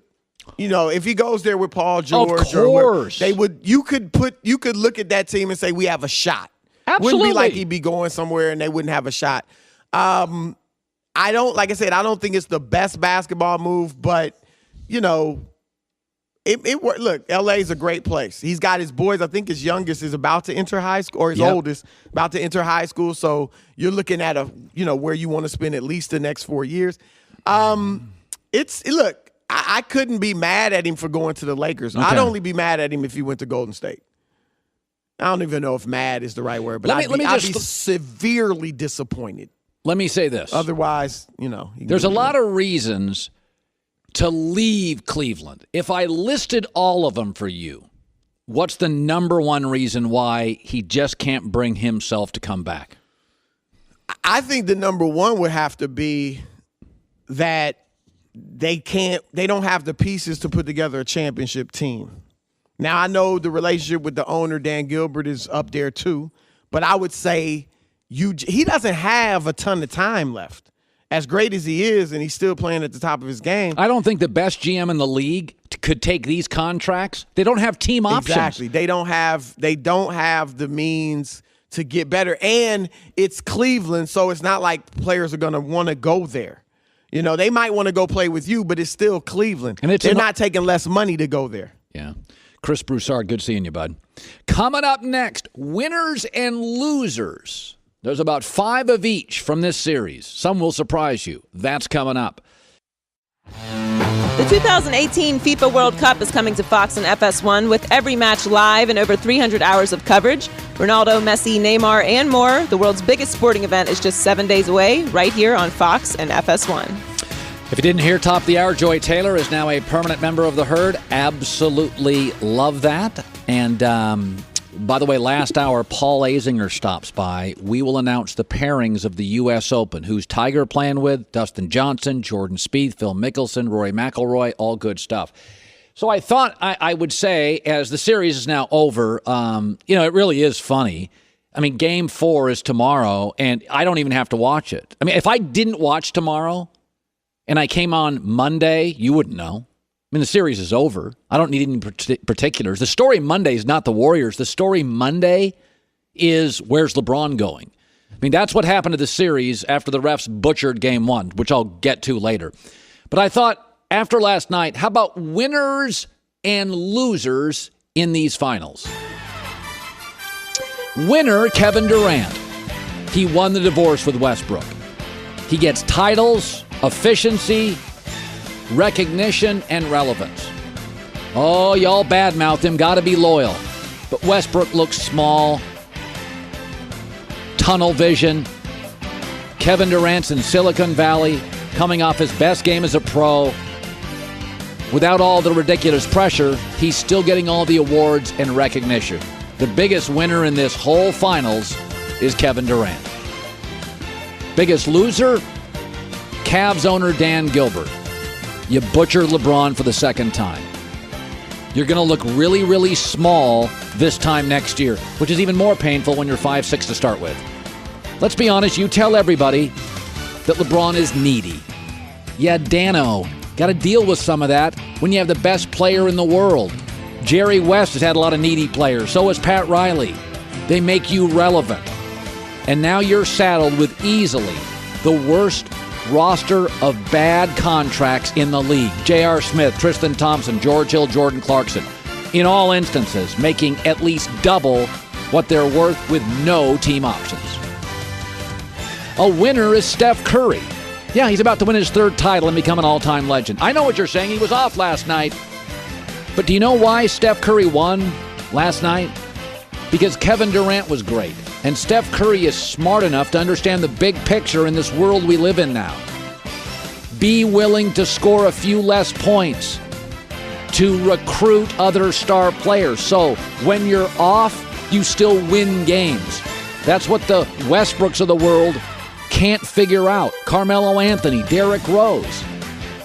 So when you don't have a perfect series, or you are hobbled, or you are fatigued, you can lean on Kevin Durant and win another ring. A loser is J.R. Smith. As Joy said earlier, he was always kind of a flake. Now, 10 years from now, this will be the J.R. Smith forgot the score final. I always thought J.R. was likable, no shirt during the parade. He was flaky, but he wasn't the highest paid guy. I wasn't relying on him. But he just took a riveting series from ABC TV, the league, the commissioner, LeBron James. He's now flaky and unlikable. A winner is LeBron's future. Folks, it's the American dream. All good companies lined up with great young employees wanting you, the veteran, to be part of it. Good God, isn't that what we all work for in life? I can go play with a couple of young stars in Philly. 3-4 really good young players, great coach and Magic Johnson in L.A. I can go to the best system, maybe the best coach, Greg Popovich, Kawhi Leonard in San Antonio. Or I can go play with 2 legitimate stars and Mike D'Antoni in Houston and the smartest GM maybe in the sport, Daryl Morey. LeBron's future won last night. You can go back to Cleveland. I think that's the worst option. But it's an option, and that's what we're all working for in this country. A loser is the kid GM Kobe Altman. You know that trade he made? Everybody raved about? Jordan Clarkson didn't play last night. Rodney Hood finally did. And Larry Nance Jr., I like him, but he's totally limited. They gave up Kyrie Irving, and they didn't get much in return. And in the case of Jordan Clarkson, you are locked into a lousy contract. Oh, by the way, you also have the 8th pick in the draft. And there appears to be about 4 great players in this draft. Winner! Me. And people that do what Joy and I do. Listen, LeBron to Philadelphia. Are you kidding me? That is going to be must-see TV. LeBron to the Rockets? That's a championship-level team. LeBron to the Lakers? That's like a big Yankee acquisition. Listen, man, can you imagine the Western Conference playoffs next year if LeBron's in Los Angeles or Houston? My Lord, cancel the Eastern Conference playoffs. The winner is everybody that does what we do for a living. And in turn, the winner is you, captivating new, fresh stories. And finally, 2 losers. One of them, Baker Mayfield. Congrats, brah. It's your town now. LeBron's leaving. You're now the most significant person in Cleveland, a quarterback for the Browns. Enjoy the city's weather and utter dysfunction. And another loser, and I love this one, conspiracy guy. NBA is trying to get 7-game series. Yeah, actually, this is going to be a sweep. The stars always get the calls. Oh, really? Did you watch LeBron in Game 1? Best player in the world 15 years? They went to a replay to reverse a 50-50 call. Were you watching the game last night? The second foul on Steph Curry, the most exciting player arguably in the game. Was that a foul, or did somebody just sneeze in the whistle? That was a terrible call. NBA protects its biggest stars. Not in this series. NBA always wants a 7-game series. Really? We finally got 7-game Eastern Western Conference Finals. For the first time in 1979, they happened in the same year. It was a bad year to be a conspiracy nerd. All right, I'm going to triple down on something. But first, Joy Taylor with the news. No. Turn on the news. This is the Herdline News. You don't know this about me, Colin, but I'm a big conspiracy person. We will be at odds regularly. I am the tinfoil hat girl all the time. So I have a conspiracy about that, but I'll get to that later. So, big news. Terrell Owens, who was out here a couple days ago, has announced he will not be attending the NFL Hall of Fame induction this year in Canton, Ohio. Interesting. He released a very long statement, but he basically said he's thankful, but he'll be celebrating somewhere else at a location and time to be announced later. Now, I spoke to T.O. on my podcast a few days ago because I told him that a fun game I like to play with the speeches for the Hall of Fame, which everyone always likes to watch, is who's going to cry and who's not going to cry. And T.O. is obviously a lock to cry. Yeah, he's a crier. He is a crier, as we know. And he said he definitely is going to cry, and he's looking forward to it. And, it's going to be a special moment. But he's obviously very, very hurt that the Hall of Fame kept him out. Oh, come on. To me, I can understand being emotional about it if you're T.O. because it was a lot of attacks on his character. And if he feels like he's a good guy, then and he never got any trouble off the field. I don't think he's a bad guy. I just think he's high maintenance, but I don't think he's a bad guy. How everybody's high maintenance at that level in some way or another. Yeah. But to me, him not going to the Hall of Fame for being kept out for a few years is a little bit of an indictment on guys who other greats who were. Shannon had to wait 3 years. Chris Carter had to wait 6 years. And once you're in, you're in. No one's like, on the sixth day you were voted, or sixth time around you were voted into the Hall of Fame. Like, you're just a Hall of Famer. So it's his decision, obviously, but I don't think that the other Hall of Famers will look very kindly on this. I totally agree on that. Yeah. I was at the Hall of Fame ceremonies last year, obviously, for Jason. It's an amazing experience. So I personally feel like he's missing out. But Kevin Durant went off last night, dropping 43 points on the Cavs to essentially seal the series for the Warriors. And after the game, he talked about all the support he receives from his teammates and how rare it is to have that in the NBA. I just love that support from my teammates, and I think we all just support each other in with a real childlike approach to the game. And that's rare in the NBA because we're all professionals, we're all grown men. But I think having guys that just get so excited about, a good play, a good block, or a good rotation, or a good shot, or a dagger shot. I think everybody gets excited for the small parts of the game, and Steph is one of those guys that just brings that joy. So, is that a little shot at Westbrook there? I think it is. I wasn't going to mention it, but you weren't? did appear to be a little bit of a... The two of them, they're just they need to just get in a room together and figure it out. They had some good times together. Finally, Kawhi Leonard, it seemed a little inevitable that he was going to end up on another team next season because similar to how we keep hearing stories coming out about the Patriots being at odds, this is a team you never hear anything from. The Spurs are a very similar organization in that you don't ever really hear about any drama that's going on with them. Right. But the latest from Woj is that they are still not taking any trade calls for Kawhi and will not consider any trade offers. Okay. He can sign the Supermax, a 5-year, $219 million deal this free agency period, and it's looking like that's what they're going to do, and that's what they should do. And that's why I had no problem with Kawhi not rushing back. You saw what happened with Isaiah Thomas. His career will never be the same. He will never get a giant contract now. Not that Isaiah Thomas is on the same level as Kawhi Leonard, obviously not, but I had no problem. It's $219 million. You can't risk that. No, Kawhi is a max player. Chris Paul, frankly, right now at this age is not a max player. Kawhi is. He's got 8 more years of peak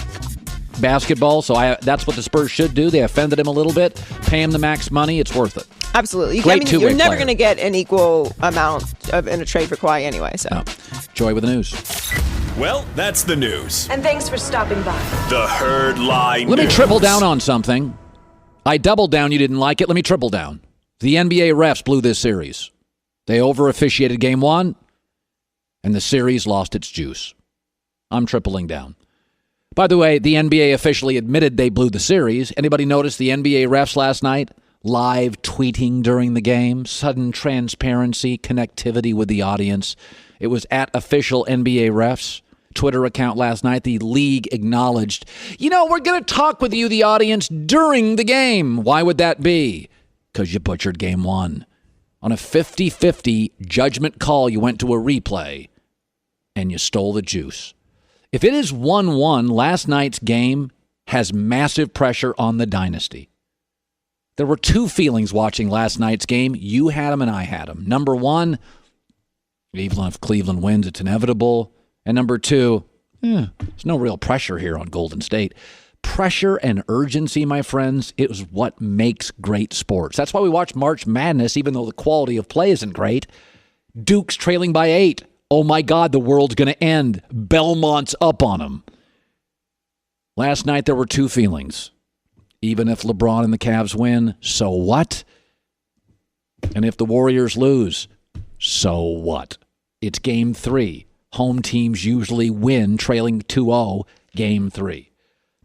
And by the way, it ruins tomorrow night. Tomorrow night is Game 4. Chris Bosh was on the couch. I won't even watch it. Frankly, I'm not sure I will. I may just take my wife out. She's vegan, so there's limitations where we can go, but nonetheless, it'll be a joyful night. Barbecue's an option now. Yeah, I just saw that on the internet. But Game 1 of the series was magical. Because of what the refs did, Game 2, we admitted had no juice. Last night, there was no real urgency, and Game 4 will be an absolute dud. The refs overturned a 50-50 call the last 4 decades in this sport. A charging call. Goes either way.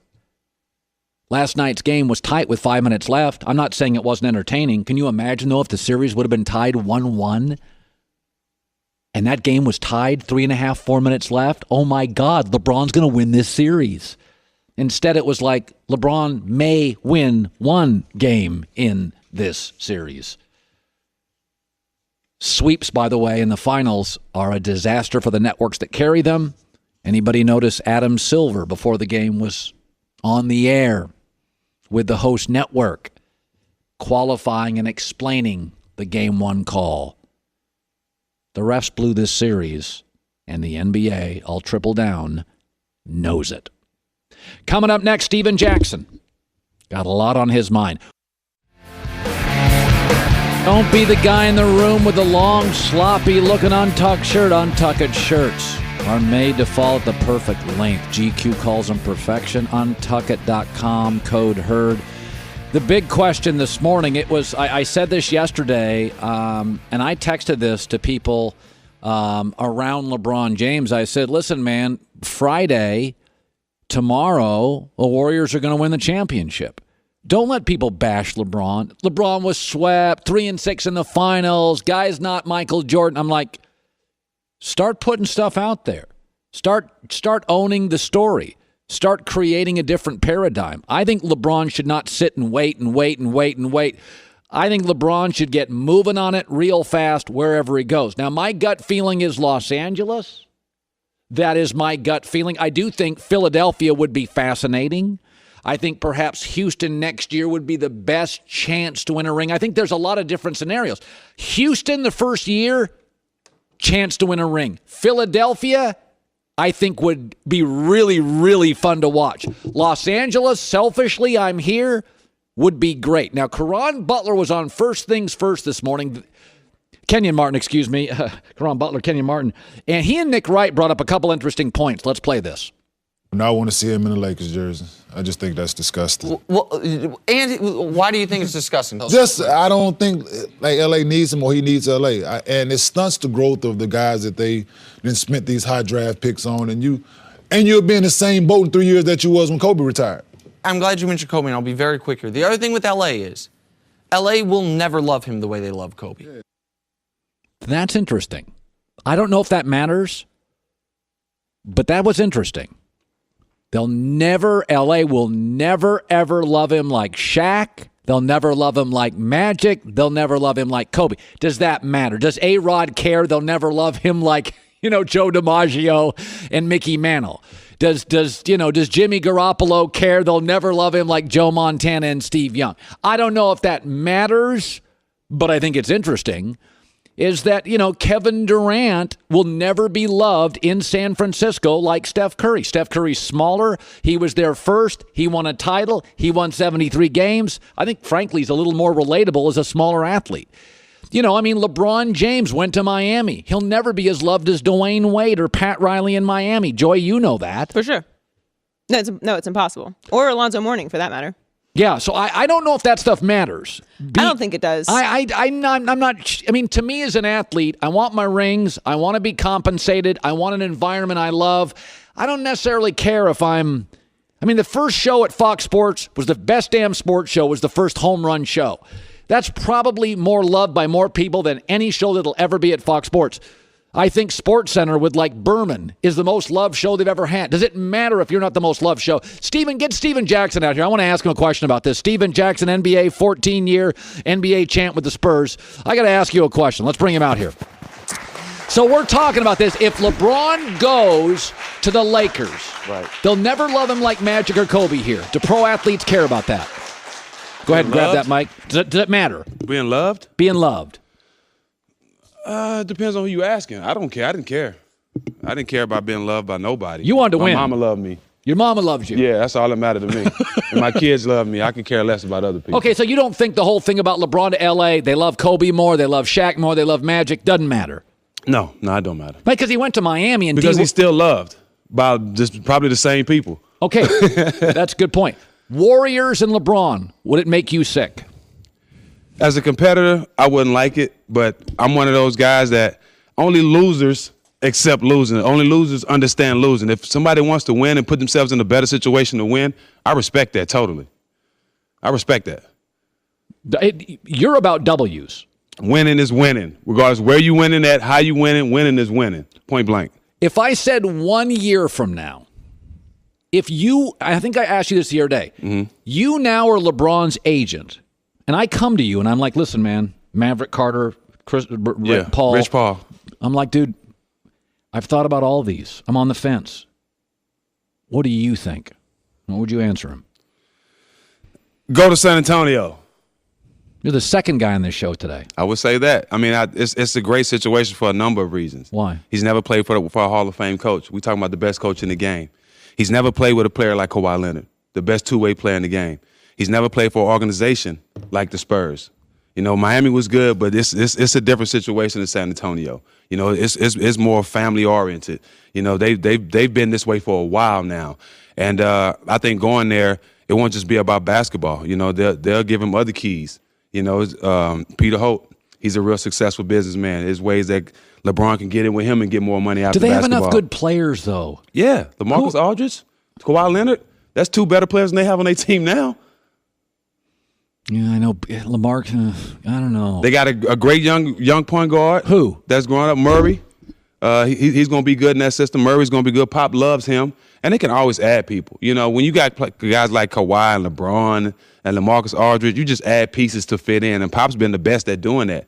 He's been finding players in the second round, and at the end of the first round, has been stars. Ginobili, you know. So Pop is good at finding guys that fit in. What did you make of Kevin Durant last night? This is what he done game one in Houston. You know, he's been their best player on the road. Obviously, Steph won the game in Houston for him, game 7. You know, he played well, but KD has been the silent assassin all year. You know, this is what he does. He plays great on the road, and this is what they brought him here for. You remember last year in game 3, he played big and hit that big shot. You know, the only reason Cleveland even won the game last year in the finals was because they shot 53% from the field and 53% from the three-point line. They had an amazing game, and they had Kyrie. You know, KD, and he won that series. So he did the same thing this year, just was dominant and showed why he's one of the best in the world. You know, the funny thing about Durant, I was texting somebody last night, and I said, you know, when Curry hits for 33 points, you know it. Right. When LeBron has 43, you feel it. Right. There are guys in this league, if Iverson dropped 40, you felt every point. If Kobe had 50, scoring is so easy for Durant. Dude, he dropped Steven 28, and I don't remember 2 baskets. Quiet assassin.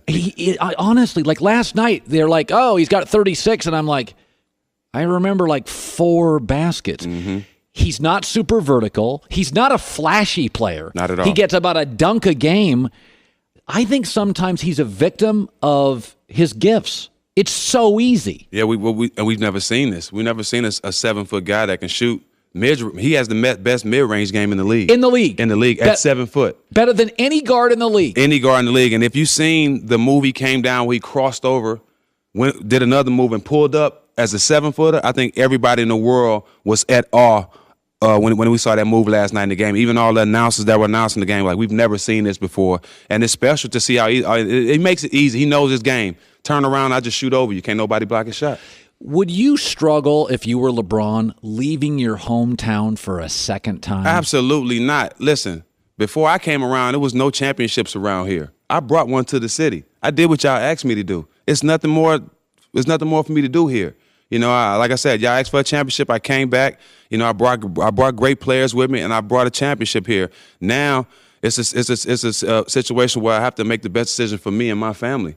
And the city shouldn't be mad at him. They should support him. Where are you from? Where's your hometown? Port Arthur, Texas, home of UGK. Rest in peace, Pimp C. I don't know what happened there, but I liked it. Mm-hmm. So no, that is. I do like your point though that I agree with you. Is he came back? Listen, man, they don't win championships in Cleveland.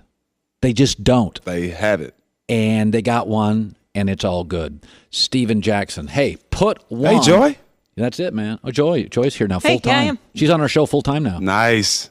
Is exactly what I said. Your show's better now. No question. No question. You can only deal with me in short spurts. And it ain't too many women you can talk to about sports. You can. But she knows. Yep. She knows her stuff. Thanks, guys. Hour 3 coming up in LA, live in the Herd. Hour 3 live. This is the Herd. Wherever you may be and however you may be listening. iHeartRadio, Fox Sports Radio, FS1. It is with great excitement. I announced an hour ago, Joy Taylor is now full-time, joining me in the cockpit of the Herd, flying through the sometimes choppy and turbulent skies of this show. We had no idea, I would say, as of 2 months ago, it was even possible for Joy to join us on the show.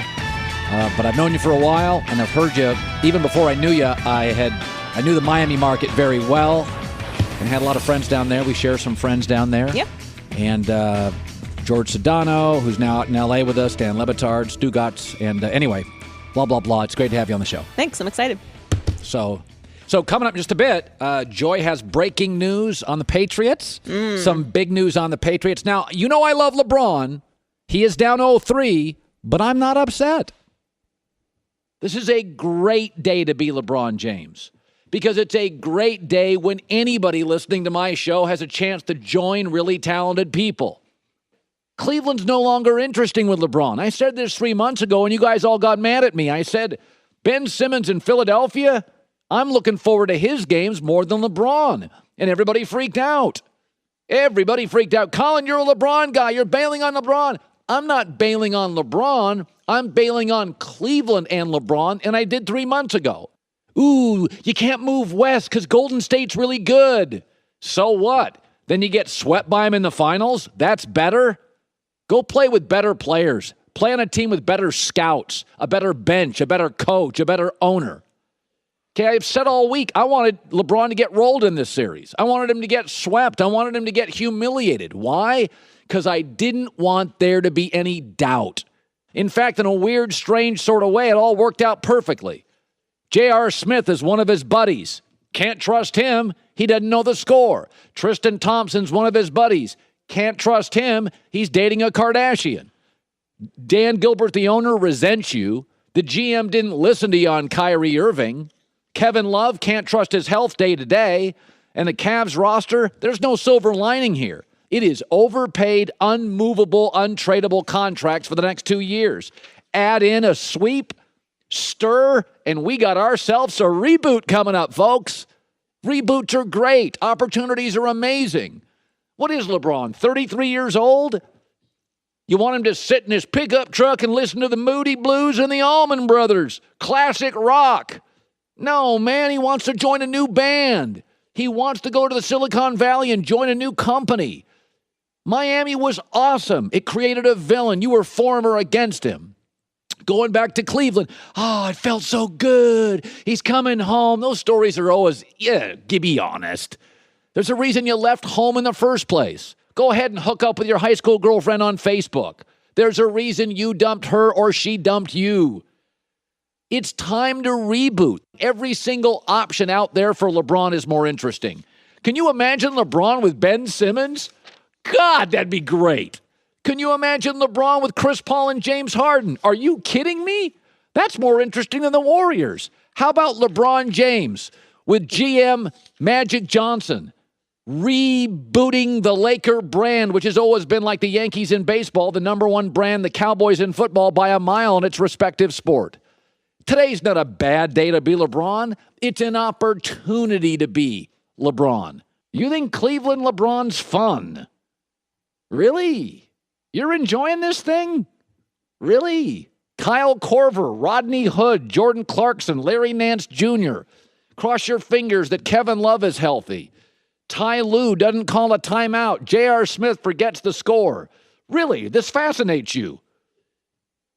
I get bored, and I don't believe in settling. Today is a great day to be LeBron.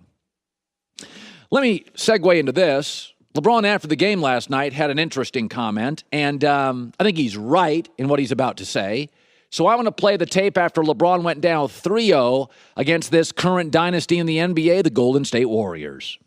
The margin of error is very low. I mean, you can't, it's almost like, playing the Patriots. You just can't have mistakes. They're not going to beat themselves.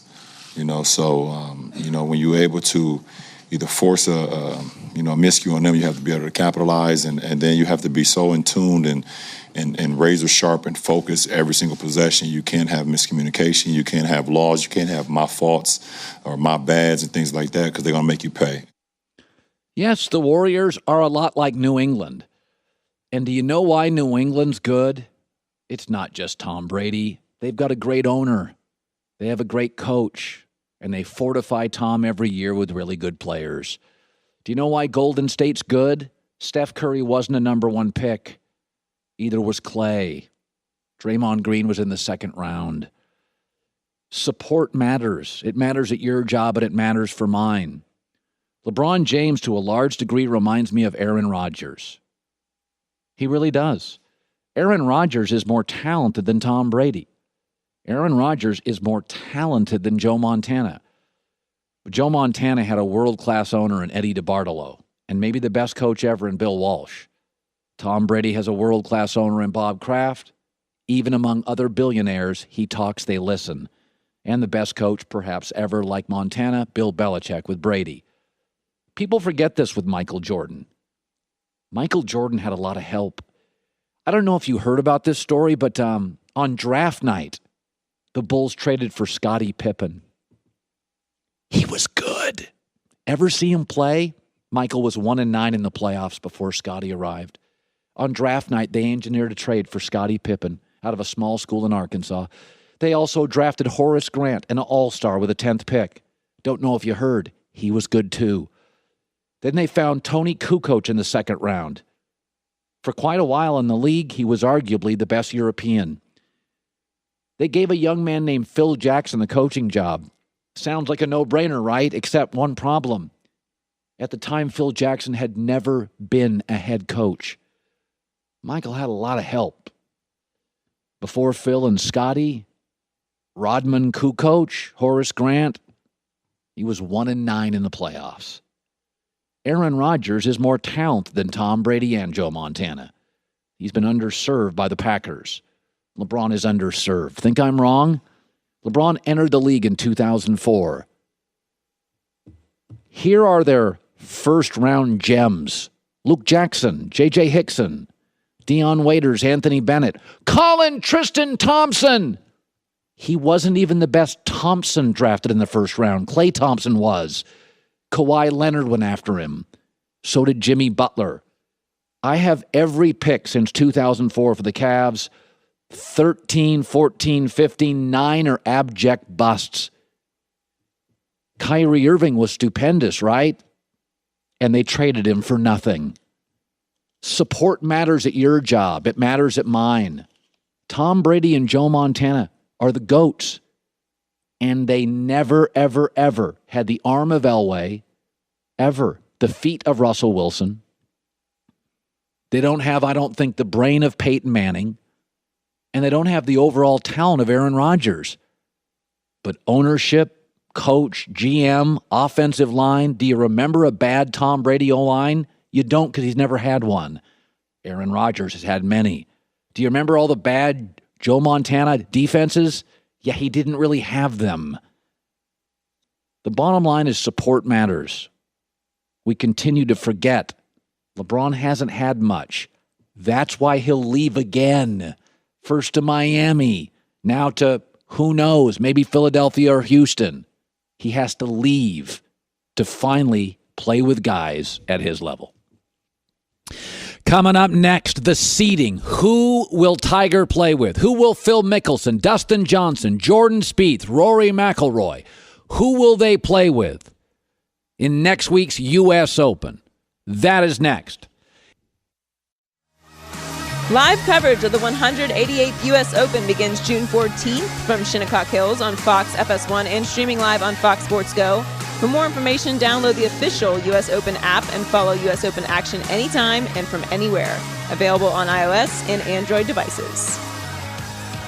And with that, we bring in our Fox golf analyst. We're going to announce the groupings, 3 per group. You're not going to believe some of these groups. It starts next Thursday. We bring on Paul Azinger, 12 career PGA wins, 4 Ryder Cups. He won the 1993 PGA Championship. So, Paul, let's start with the first group. This is pretty dynamic.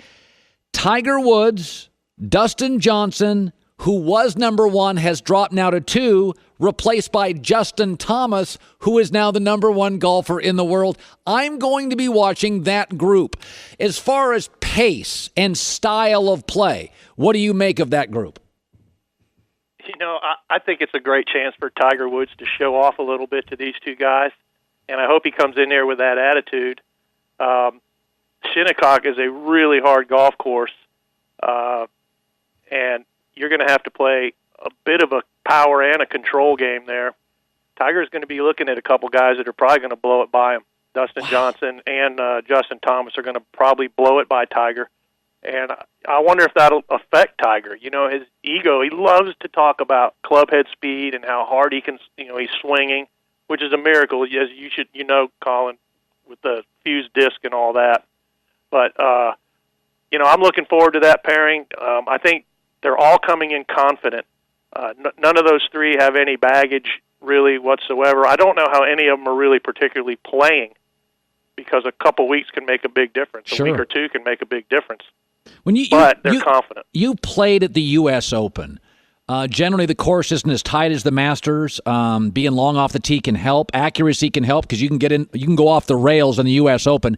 Did you like playing in the Open? Is there a vibe or a pressure that is different, Paul, than, say, the Masters or the British Open? Is it have its own culture and vibe? It kind of does, actually. And it was always, you know, some course every year, some championship every year is going to be the toughest one.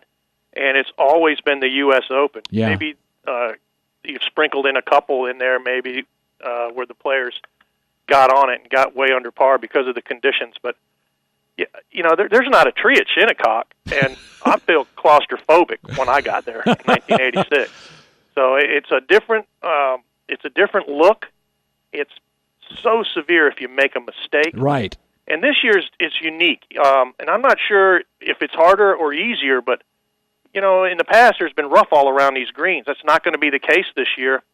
And if there's rough around the greens and I shoot for a tucked pin and I miss by, 15 feet, I'm going to have a 20-foot chip. You could flub it on the green and have a 15-footer for par. But now it's going to run away because they've mown around there, and it might run 40 feet off the green. And now you're pitching off a nice lie, but is that going to be easier than if you're only 15 or 20 feet away from the hole? I don't know. I can't wait to see how that plays out. It's a different USGA, I think, than the one I played and Curtis and Faxon and all of us played. The fairways are wider here. I think they're addressing the issue of how far the ball goes and how far the players are hitting the ball. They still want them to hit driver because really there's 2 clubs you got to hit at a U.S. Open. And, driving it doesn't always mean driver either, Colin. Sometimes driving it means hitting that 1-iron or that 3-wood off the tee, but you've got to put the ball in play, and you always have to bring that putter. The next group, and again, Rory McIlroy, Jordan Spieth, and Phil Mickelson. Now, about a year and a half ago, Jordan Spieth owned the world. Not quite at the same spot. Phil Mickelson's 30-1. Those are tasty odds for me. Do you think Phil has a legitimate shot, in your opinion, in this group? I think he does. He's going to be confident as well. He's had success here in the past. He easily could have won it in 2004. And I think he made double on 17 or bogey on 17, and Goosen made birdie, some flip right there. But Mickelson has the short game to play great any week, any given week. If he keeps it in play off the tee, he can do it. McIlroy, he had a great Masters, but I'm sure he's disappointed in the way he closed. He had a putt on the second hole on the final round to tie the lead, or take the lead, actually, over Patrick Reed. And I don't think he was quite ready for that, and I don't know if he's realized he wasn't ready mentally, or he may have just missed it. I may be reading too much into it, but either way, he seems to be playing well every week. That win at Bay Hill was actually fun to watch. And then Jordan Spieth, you never know with Jordan Spieth. I think he's got the short game to play well anywhere, just like Mickelson does. And that's how you stand alone on the PGA Tour. And when you go to the U.S. Open, you better bring your best touch, your best feel, your best attitude. Better have a great strategy. And then, what if the course doesn't fit their eye? That's another thing you got to consider. So there's a lot of things that are going to determine that 30-1 bet on Mickelson. I think that's great odds considering the course fits his eye. I love watching him play. Next notable group is Bubba Watson at 50-1, Jason Day and Brooks Koepka. Bubba's always been a remarkable talent. Does his game fit Shinnecock? Well, I'll just say this. Guys that fade the ball usually do well at U.S. Opens. You go back to the past and look, Tiger was fading it when he was winning U.S. Opens. Dustin Johnson went to the cut here recently when he's winning. And Bubba cuts it off the tee and draws it with his irons. He doesn't hit anything straight. That whole group is capable of hitting a cut shot. And in the end, I think Shinnecock is going to be a great faders golf course. And as I say, faders do well. It's Bubba. It depends on his attitude. He may get a bad break early and, just not feel like grinding it out. Right. You just never know. No, I mean, that's Bubba. I mean, let's be honest about it. Bubba sometimes, he can be occasionally a moody golfer. That's okay. I mean, by the way, yeah. I love the NBA. I see moody players all the time. I mean, that's part of sports. By the way, the last notable group, Sergio Garcia with the Spaniards John Ram and Rafa Cabrera Bello. Sergio, who, by the way, you have to be patient when you watch him. He can be he can drive me crazy. That's an interesting group. Sergio's interesting. Now, we rooted forever for Sergio. Then, like his game, we lost patience in him. Where is he at going into the U.S. Open? Well, I think we started rooting for Sergio, and then after they were trouncing us in the Ryder Cups and he was rubbing our nose in it, we didn't root for Sergio. And now I think we're back rooting for him again. But he said some things in the past that made you think he was never going to win a major championship, and he won the Masters. And, he said one time, I think there's outside influences. I don't know. But, yeah, it's easy to embrace Sergio. He's going to go right in the Hall of Fame. He's just like that, I feel. And what a ball striker. I mean, if I get 2 hours of break, I might run down and go watch that group because all three of those guys call on the ghost of Seve. They have magical short games. I mean, magical. And Rahm is built like Nicklaus when he was young. Peter Allis said a few weeks ago, I was at the Masters, and we're on air, and he says about John Rahm, he goes, my, his trousers are full of legs, aren't they? And I thought, they are. That's a great way to say it. But he's got Nicklaus's body. He is a powerful player. He's going to be breaking 70 when he turns 70. John Rahm will be around forever. And Cabrera Bello, I've known him a long time. He used to play out here in my hometown, and he always had a magical short game. It was just whether or not he could put the ball in play. All right. Bombs it off the tee. First group, though, is Tiger, Dustin, and Justin Thomas. Justin now is the number one player in the world. Shinnecock is, first of all, it's a stunningly beautiful course. The 118th U.S. Open. There are your groupings. Your odds, by the way, let me throw them up here real quick for you. Dustin Johnson and Rory are 12-1. Jordan Spieth, Justin, Ricky Fowler, Justin Rose. Don't forget about Ricky Fowler, 14-1. Tiger, Jason Day, 16-1. Phil Mickelson, 30-1.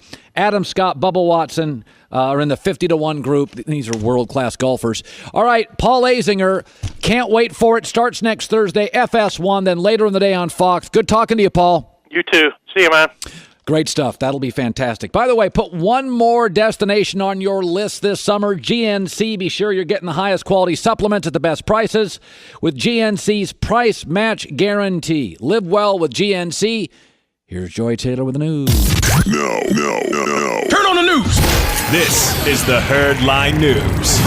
Breaking news, Colin. Breaking. Gigantic breaking news. It's the second biggest announcement on the show today. That's right. You were the first announcement. Yes. And the U.S. Open, so it's like third. third. Yeah, it's like a third. Yes, it's been definitely. a big announcement day on the show. Big announcement day. According to Adam Schefter, Patriots wide receiver Julian Edelman has been suspended 4 games by the NFL for a violation of the NFL's PED policy. So again, this is a veteran player coming off an injury. I said this about Peyton Manning the other day, Joy. Not all PED use is the same to me. When I see these veteran guys coming off injuries, there's something where I'm more sympathetic for them. Yeah, I don't really care about PED use. It doesn't bother me. I can't say with full confidence that if I was in their position, I wouldn't think about it. Yeah. So, I mean, it's like you said, it's not all created equal, but he did miss last season with a torn ACL, and he is Tom Brady's favorite receiver. Most trustable, certainly. Yes.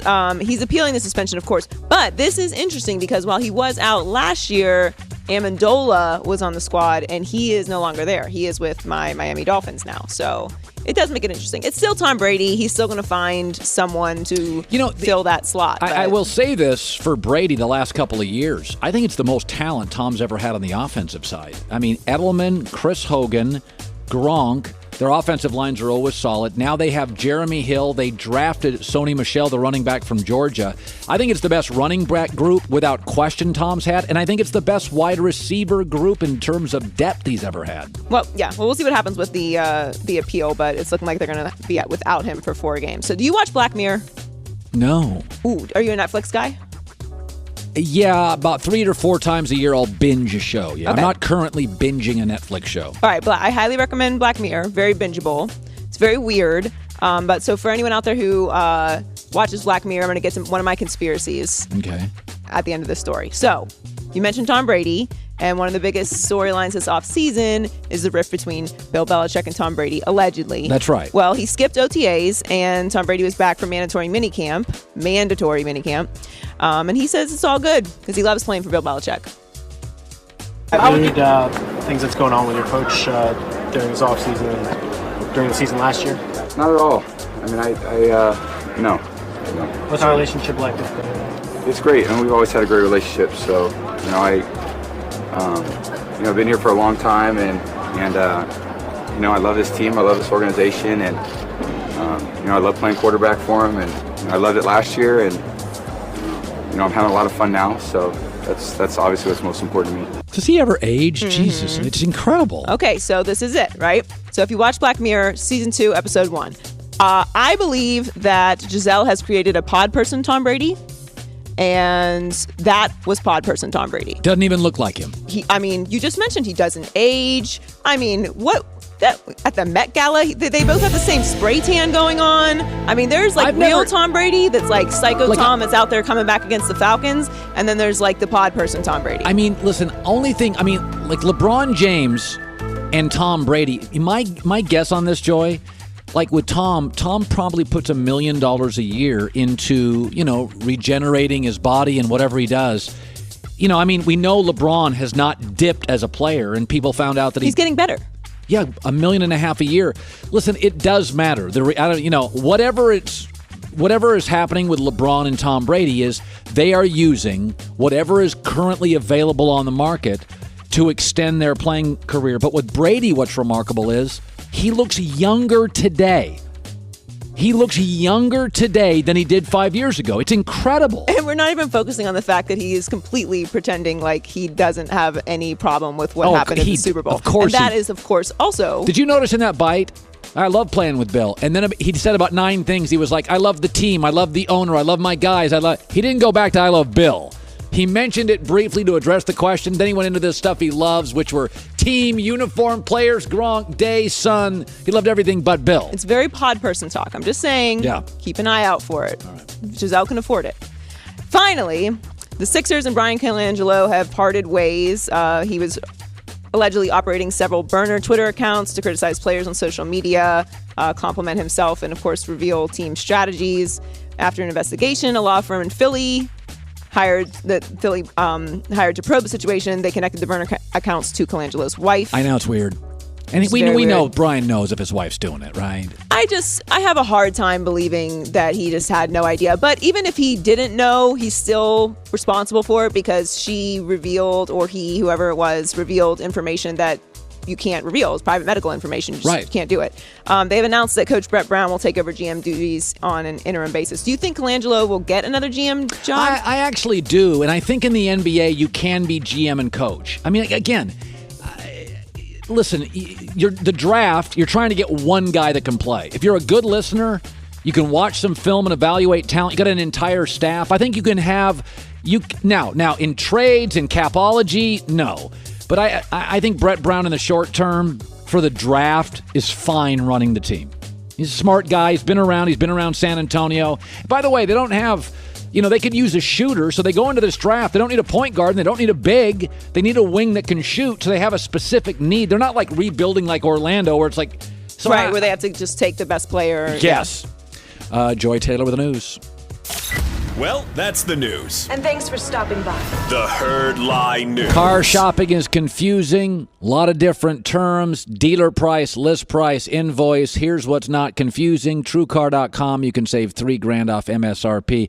I had a real pleasure earlier today. We had Chris Bosh on the show, which was so much fun. Chris is a really smart guy. Always been one of my favorite players. He was fabulous. And we talked about, obviously, he knows LeBron. He played with LeBron. He won titles with LeBron in the Heat. And I asked him if they started to sense in their dynasty, did they start to sense some fatigue after they won, like KD and the Warriors are about to, after they won their second championship in Miami? No. Right after, no. I think you sense the fatigue when you come in the next season. So emotionally, obviously everybody kind of can agree with me that Spurs series that we had to win that championship was emotionally draining for everybody, for family, fans. For fans. You know what I mean? It was just like, there was a certain sense of relief when it was over because it was such a tense moment. But I think after that, anybody that's been to the finals, that turnaround is quick. And when we were back in the gym the next time, it's just like, damn. Chris Bosh, 13 years, 11-time All-Star, multiple rings. He will be a Hall of Famer.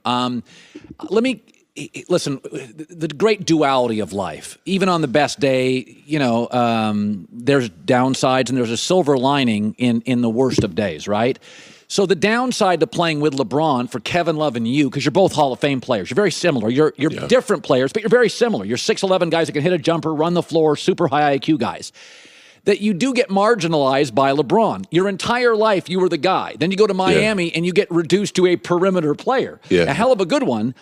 But when you're with LeBron, I understand this. Kyrie's like, man, I'm a point guard. I want the ball. Yeah. Tell me, LeBron does create a little bit, and I love him. Mm-hmm. And this isn't, I would tell Maverick Carter and LeBron this. Playing with LeBron's not easy, right? So wherever he goes, it ain't all roses.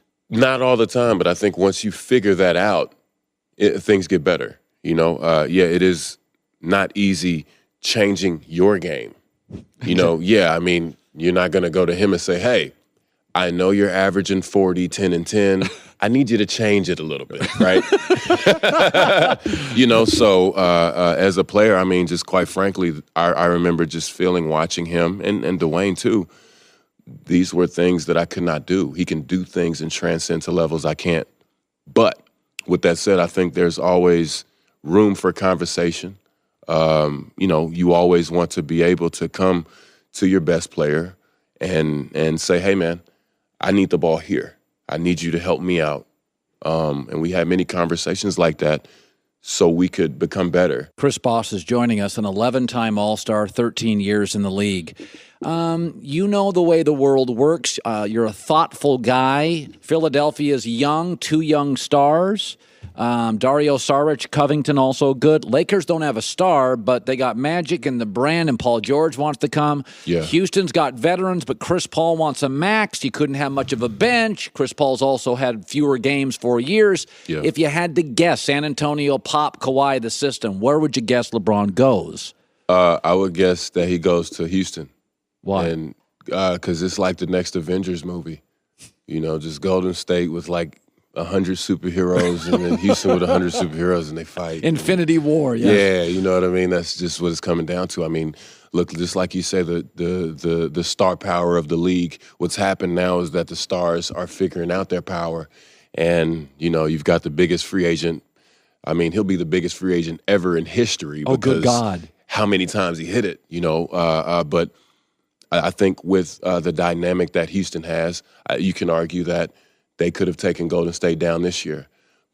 But I think it's going to be one of those things, kind of like what Golden State did. I mean, KD went there, and they teamed up, and, I mean, it's like, okay, beat this. And now I think it's on another organization to kind of give that same narrative. How long do you think Golden State lasts? My theory has always been dynasties don't last as long as you think. They're broken up by two things: injuries or egos. Teams, generally superstar teams, have older players. Kids don't win in this league. Right. How long is Golden State this Golden State? I don't know, man. I mean, it just depends. Steve Kerr's a great dude. Easy to play for? Easy to play for. He told me he was one of the main guys saying, hey, they can't three-peat. When we were together in Miami. And he, all season, nah. Didn't even, argue or nothing like that. You won't three-peat. You can't three-peat. I would be very interested to see what'll be his opinion on that next year. And I can't wait to see him. I'm like, you remember you told me we couldn't do it? Well, hey, you can't three-peat, So it'll be interesting to see kind of how, the egos take it. Because right now, I mean, they're playing great. They're playing together. I mean, it's amazing to watch. They got bored. Chris, they got bored in the regular season this year. Yeah. They got lost by 43 times. And they got bored a lot. And that happens, and then now they're just sweeping through, the playoffs right now. And I mean, are you watch? Is this fun to you? You enjoy it? Yeah, it's not fun. I don't, I don't like it. It's not fun. I'm probably not even going to watch Game 4. Chris Bosh earlier today. Coming up, I'm going to show you something that will make you rethink LeBron's career in the finals. That is next in Best for Last. The 2018 FIFA World Cup is coming to Fox and FS1 with every match live and over 300 hours of coverage. Ronaldo, Messi, Neymar, and more. The world's biggest sporting event is just 7 days away, right here on Fox and FS1. By the way, the U.S. men's soccer just hired Ernie Stewart, a former team member, to be the GM of United States men's soccer. So he's going to hire a coach here pretty quick. They had Bruce Arena, had Jurgen Klinsmann, and cleansed himself of both those coaches, so they have to find somebody else. That's 9 months after they couldn't qualify, and that was bitterly disappointing. Car shopping's confusing. A lot of terms, dealer price, list price. Here's what's not. Save $3,000 off MSRP, new or used. All right, it is time once again for Best for Last. After almost 3 hours, Colin apparently hasn't gotten to the point yet. Quit holding out on us, cowherd. It's the best for last. So LeBron's about to fall to 3-6 in the finals. But, the question's always been how fair is it to hold it against him because he's not playing with much. There is a stat called PAR that's used by the analytic people in the NBA, points, assists, rebounds. If you look at the top 10 PAR performances in the finals history, here's what's remarkable. LeBron's got 4, Shaq 3, Jordan 2, Akeem 1. LeBron's the only person on the list who's ever lost. LeBron's finals this year, it's the second best to his all-time record. So points, assists, and rebounds, LeBron's got 4 of the 10 all-time marks. Michael's best mark is 4th place, and then his second one's in 10th place. So if you look at the PAR, LeBron is the 2 greatest PARs ever in the finals, 58 and 57.3. This is interesting. Now, the first time LeBron left Cleveland, Dan Gilbert came out in what can only be described as a fit of rage and the most juvenile letter I've ever seen. Gilbert later apologized for it. There was a lot of racial coding in it. It was just awful. Basically ranting and raving, and LeBron's a bad guy and he's not loyal. And, I mean, never forget, LeBron was only a Cav because the Cavs were horrible and LeBron was great, no other reason. And he'd been there 7 years and they couldn't get him a second. They didn't have anybody else. And the minute LeBron left for Miami, the Cavs were awful. And he wrote this letter, and it was so scathing, so immature, so utterly juvenile. And I've never been a big fan of Dan Gilbert after that. I can't reconcile it. I just thought it was so bad. And then he goes down to Miami, sweet talks LeBron, gets him back. Well, our staff, as LeBron gets ready to jettison Cleveland again, it's almost understood, our staff, Joy, this is amazing, found the draft of his next letter when LeBron leaves. It does appear, I will say, that he's grown up a little bit. Here it is. Dear Cleveland, all of Northeast Ohio and Cleveland Cavaliers supporters, wherever you may be tonight. As you know, our beloved team has just suffered another defeat in the finals. As owner, it's my duty to give hope to our proud city. That's why I want all of you to hear this heartfelt message. LeBron. So what if he got us a title? I'm giving him a title. Stupid jerkface. Go to LA, LeBron. We'll be even better without you. We still have great players like Kevin Love, Rodney Hood, and, hold on. Give me a moment. Look, we'll find other players, okay? Hear me now. I will once again personally guarantee that the Cleveland Cavaliers will win an NBA championship before the self-titled former king wins one. Yours truly, Dan Gilbert. It does appear he's a little softer in his messaging. It's a bit more tender in the beginning. But they butchered it. I mean, here's the funny thing about people who support Gilbert. You were crap before LeBron, good for the 7 years you had him, crap the minute he left, really good for the years you had him, and you're going to be awful the next minute. And you can say, well, LeBron, he create... No. The Lakers have already told LeBron, we're not giving you the franchise. We're not giving... If you want to come here, we really, really want you. We're not giving you the franchise in Cleveland. And by the way, if you go and look at the year LeBron was drafted, 2004 on, of the 13-14 draft picks in the first round, 9 are busts. I mean, Anthony Bennett in 2013 is arguably the worst number 1 pick of all time.